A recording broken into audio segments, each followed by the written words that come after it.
Vaccinating the most vulnerable. Colorado's governor says the state may have to supersede a federal program to put shots in the arms of long-term care facility residents and staff if pharmacies in charge don't pick it up.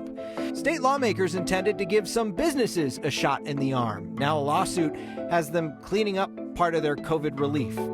She said she wanted to go to Washington to make change. Colorado's newest congresswoman has prompted some security changes on the floor. And the most Colorado way we've ever seen to recycle your Christmas tree. I'm Steve Steger in for Kyle Clark. This is next. About 5 minutes ago, Vice President Mike Pence sent a letter to House Speaker Nancy Pelosi informing her that he will not invoke the 25th Amendment to have the president removed from office. The House was pushing Pence to do that, saying President Trump incited last week's insurrection at the Capitol, and that would avoid the need for them to impeach him for a second time. But Pence has made it clear tonight that he will not do that. The federal government's pharmacy program to vaccinate people living in long-term care facilities is not moving as fast as it should. And because of that, Democratic Governor Jared Polis says the state will get more doses to give to other populations next week to give the pharmacies a chance to catch up. The state estimated 121,000 residents and staff live in those skilled nursing homes and long-term care facilities, and they're part of that 1A phase of the vaccine. All of that is being handled through a federal contract with CVS and Walgreens. The governor said today that the state will get additional vaccines for phase 1B next week that were supposed to go to those pharmacies so the pharmacies can catch up. Now, only CVS would tell us how many clinics they've held in Colorado. So far, they've had first clinics at 66% of the skilled nursing homes they've contracted with and 16% of the assisted living facilities they've contracted with. Walgreens couldn't provide any state-specific numbers, but nationwide, the CDC says 4.3 million doses allotted for long-term care facilities. Out of all those, less than 1 million have actually gone into arms. The governor said the state is offering help for pharmacies and facilities involved to try to speed up this process. And if they have to, the state will take over the effort. At the end of the day, if they can't meet a time frame that is aggressive to inoculate everybody who lives or works in a nursing home or senior facility, the state will have to step in and, working with those centers themselves, get them the vaccine and establish vaccination programs. And we're actively considering augmenting their ability to move their time frame up by a week or two. Now, keep in mind, vaccine clinics in these facilities started on December 28th, so they've only been doing this for about 2 weeks now. The state says by January 15th, Friday, all skilled nursing facilities are expected to have their first clinic, and they say by the end of the month, they expect all long-term care facilities in the state should have their first vaccine clinic.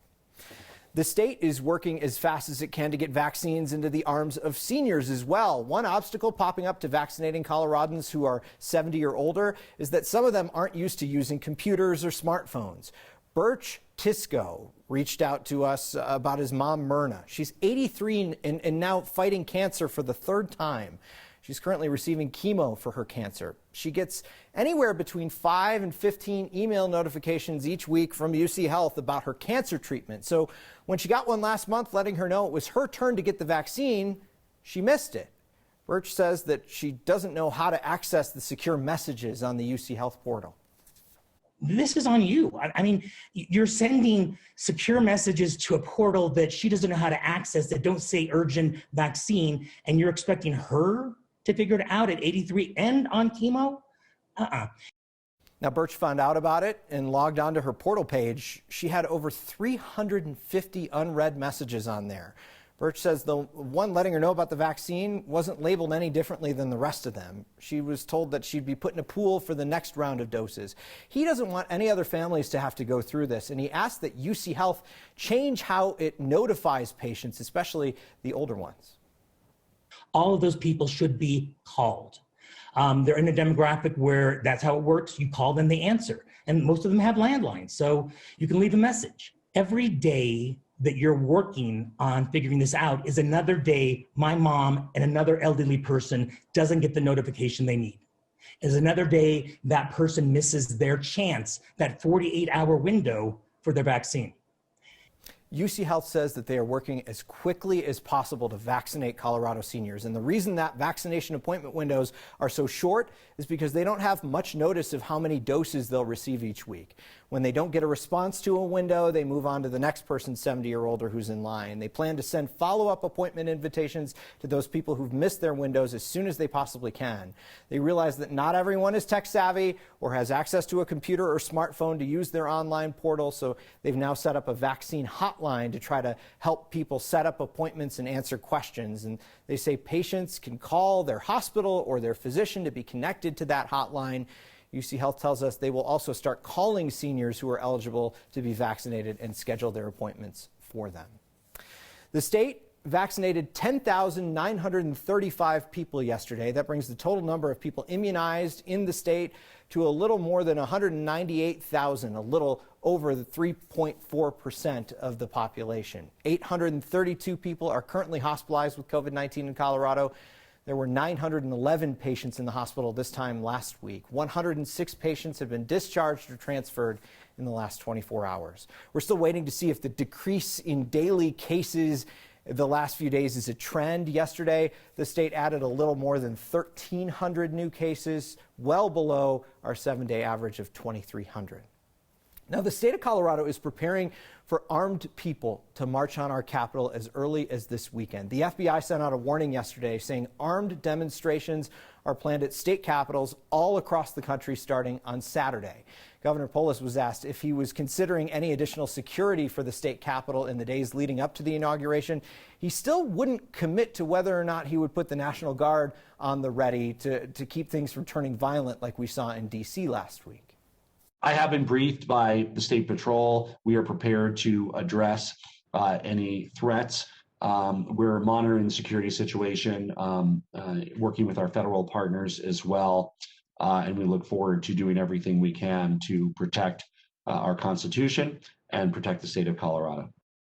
The governor's office issued a statement last night saying the National Guard would be mobilized if things heat up, and that type of response is unwarranted. Now, as Kyle and Marshall talked about here last night, mobilizing the National Guard isn't just a flick of the switch. They would need some time to get prepared and get to the state capitol. 3 Republican lawmakers announced this afternoon that they would vote to impeach President Trump over last week's insurrection at the U.S. Capitol and his role in inciting the mob.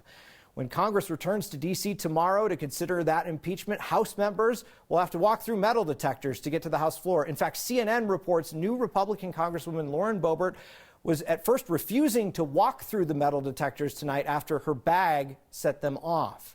She's since been let in. The Congresswoman from Rifle made national news since she was elected for wanting to carry her weapon on the House floor, which is not allowed. She vowed to object to 2 states' legit electoral college votes for President-elect Joe Biden. And she tweeted before last Wednesday's attack on the Capitol that, quote, "Today is 1776. There are calls for her to resign or be expelled, and we asked Democratic Congressman Jason Crow if he agrees." Her actions are disgraceful. There's no doubt that she was part of inciting the riot and the insurrection. And I'm looking at what tools are available to condemn that. It is possible that I want her to leave Congress. I don't think that there's a place for people of her immorality and depravity to be in the United States Congress. Whether or not there's a tool at our disposal to do that, I guess remains to be seen, and we're doing that analysis right now. Crow is headed back to Washington, D.C. He tweeted this selfie on a plane this morning. The House will meet tomorrow to start a second impeachment of President Trump. On Friday, he tweeted this picture from DIA hugging his kids. He told us this return home was different because for a moment last Wednesday, he wasn't sure if he'd come home. Before he flew back to D.C., we asked him if he feels safe leading up to Inauguration Day. I don't know. I'll just give you the honest answer. I don't know. I had confidence going into Wednesday in the security situation in the Capitol. That confidence was misplaced. This afternoon, after House members found out that they would have to walk through metal detectors to get to the House floor, Congresswoman Boebert provided us a statement. It says, quote, "It is a shame that Nancy Pelosi is trying to disarm members of Congress in the very place that needed more protection on January 6th. It is clear metal detectors would not have deterred the violent acts we saw. This political stunt does nothing to improve the safety of members in the Capitol complex." As we mentioned, House regulations don't allow members of Congress to carry weapons on the floor. So unless lawmakers were violating that, metal detectors won't disarm members of Congress. State lawmakers start their 2021 session tomorrow. It will last 3 days before hitting pause because of COVID concerns. So what's going to happen in the next 3 days? Besides new lawmakers being sworn in, the legislature will try to fix a bill meant to provide $37 million in state stimulus money to small businesses. The problem is lawmakers also set aside $4 million for minority-owned businesses. That resulted in a lawsuit that could stop all the money from flowing. Here's politics guy Marshall Zellinger. A lawsuit was filed one day after Governor Jared Polis signed Senate Bill 1. This is the state stimulus to provide $37 million in state money to small businesses that have lost money during COVID.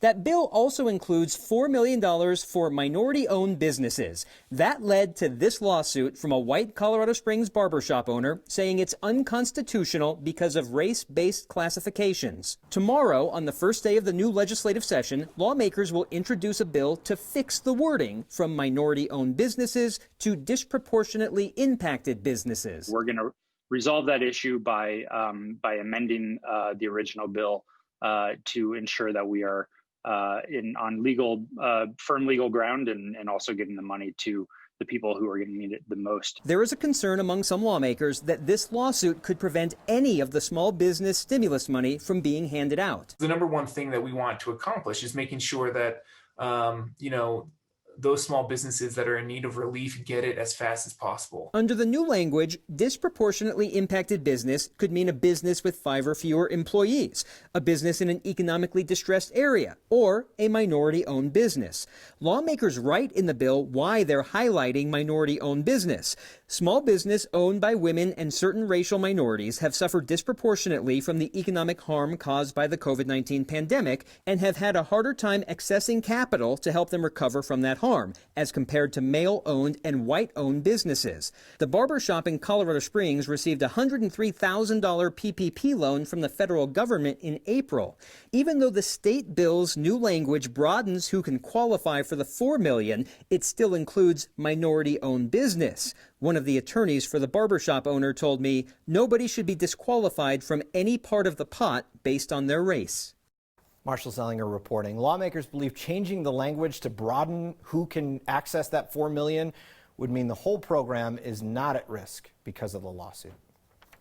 The COVID-19 pandemic has provided opportunities for some. I think have an open mind and don't be afraid to go for it. For Eric, it was a chance to finish something he started more than 10 years ago. And the most Colorado thing we saw today is trading in horsepower for dog power to recycle that Christmas tree that you still haven't taken down yet. Next.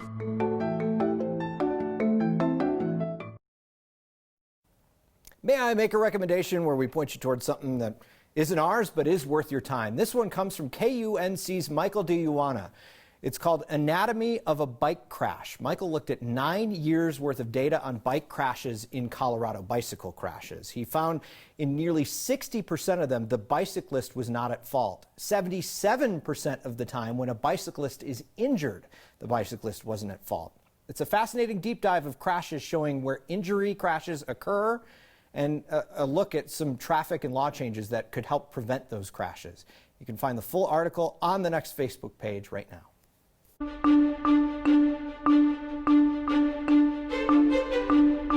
Beautiful weather for January. Sunshine and 50s today. Temperatures running 10 degrees above average, but we'll go even warmer tomorrow. But there's a storm coming, and ahead of this storm, gusty winds and a little bit of mountain snow.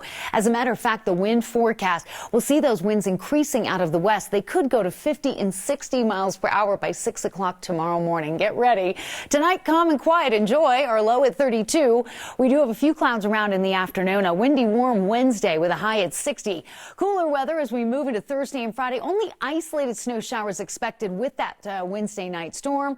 A better chance of snow showers for the start of the weekend. Weekend high temperatures in the low to mid 40s.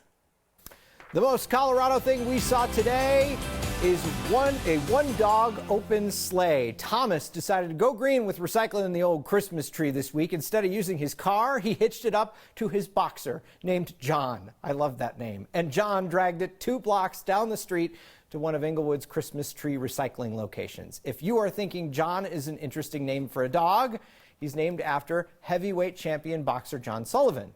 If you see something so Colorado, send it to us, next@9news.com, or use the hashtag HeyNext. A decade ago, he put his academic career on hold. I'm obviously, not a traditional student, but it was something that I wanted to finish. A former basketball coach at MSU Denver used the pandemic to take a second shot at getting his degree. Next.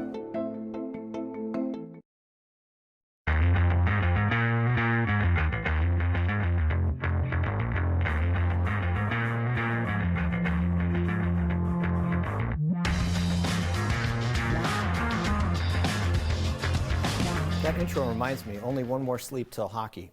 It was the longest timeout of his career. About a decade ago, when his sons were born, former MSU Denver assistant women's basketball coach Eric Schoeneman decided to put his academics on pause. He was just 2 classes short of his degree. When the pandemic hit last year, he decided it was time to get back in the game and finish what he started.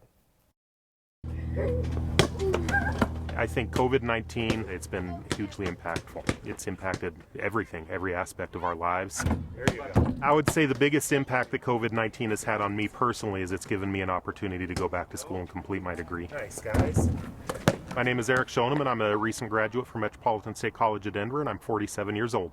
I would say my college journey has been very much fits and starts. I started college right out of high school. I'd go for a while, get a few credits, kind of fall out, fall back in, fall back out over a period of time. I got married and had kids, and it was just hard to finish my degree. It ended up falling kind of by the wayside since 2010, and it was something, like I said, that was on my bucket list, but I just was never high enough on the priority list to actually get it done until COVID happened, and I ended up being home, and it was just an opportunity to make sure I kind of took care of it at that time. Ready? There you go. I think one of the big reasons I went back to school is, our kids are elementary school age now. Oh, man. Good shot, Henry. And we wanted to be able to show them that A, education is important. They're doing pretty well in school, but we want to be able to model that for them. There you go. Nice. And B, that it's never too late to go after something that you want to do. Don't set obstacles for yourself and go chase your dreams whenever that may be. Nice. Eric's second chance through the lens of photojournalist Corky Scholl. Your feedback is next. Finish with your feedback tonight. Lil O, I think that's how you pronounce it. I'm not that hip. Lil O says, I like Steve. He recognizes pedestrians, bicyclists, and RTD commuters as human life forms. Well, the thing is, the roads aren't really designed for those people, so we kind of have to keep an eye on them and look out for their best interests. And Francine wrote in to say, my mom had the same issue with their vaccine, talking about getting a notification and not knowing they could schedule an appointment. She's been contacted 3 times and never knew it. We're going to keep fighting for folks' access to this vaccine. Let us know if you're having any issues, and we will see you next time.